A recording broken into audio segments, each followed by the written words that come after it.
দুইটি বর্গের বিয়োগফল আমরা খুব সহজেই 5 সেকেন্ডে নির্ণয় করব। এখানে আমাদের প্রথম অঙ্কটি আছে 50 স্কয়ার মাইনাস 20 স্কয়ার। এখন এটার উত্তর আমরা কীভাবে সহজে করতে পারি, প্রথমে আমাদের এই 50 এবং 20 এই যে দুইটি সংখ্যা দেওয়া আছে আমরা এই দুইটি সংখ্যা যোগ করব। তাহলে 50-এর সাথে যদি আমরা এই 20 যোগ করি, 50 আর 20 যোগ করলে হবে 70, আমরা 70 লিখলাম। এবং এর সাথে গুণ দিতে হবে এই 50-এর থেকে এবার আমরা এই 20 বিয়োগ করব। মানে এইটার থেকে এটা একবার যোগ করলাম, এখন এইটা থেকে এটা আমরা বিয়োগ করব। তাহলে 50 থেকে যদি আমরা 20 বিয়োগ করি তাহলে হয় 30, তাহলে গুণ দিলাম 30। তাহলে যদি আমরা গুণ করি তাহলে পাই 2100। এরপরের অঙ্কটা যদি আমরা দেখি 115 এবং 105, প্রথমে আমরা 115-এর সাথে 105 যোগ করব।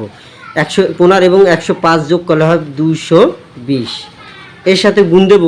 এখন আমরা এই 115 থেকে 105 আমরা বিয়োগ করব। 115 থেকে 105 যদি বিয়োগ করি আমরা জানি থাকে হচ্ছে 10। এখন আমরা যদি গুণ করি তাহলে পাই 2200। এখানে 40-এর সাথে 30 যদি আমরা যোগ করি তাহলে 70, এবং 40-এর থেকে 30 বিয়োগ করলে থাকে 10, এবং এই দুইটা যদি আমরা গুণ করি তাহলে পাই 700।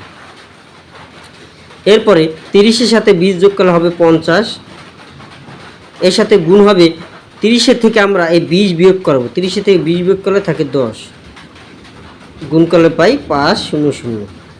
এইভাবে আমরা প্রত্যেকটি অঙ্ক এরকম দুইটি সংখ্যার বর্গের বিয়োগফল আমরা নির্ণয় করতে পারি মাত্র 5 সেকেন্ডের সময়।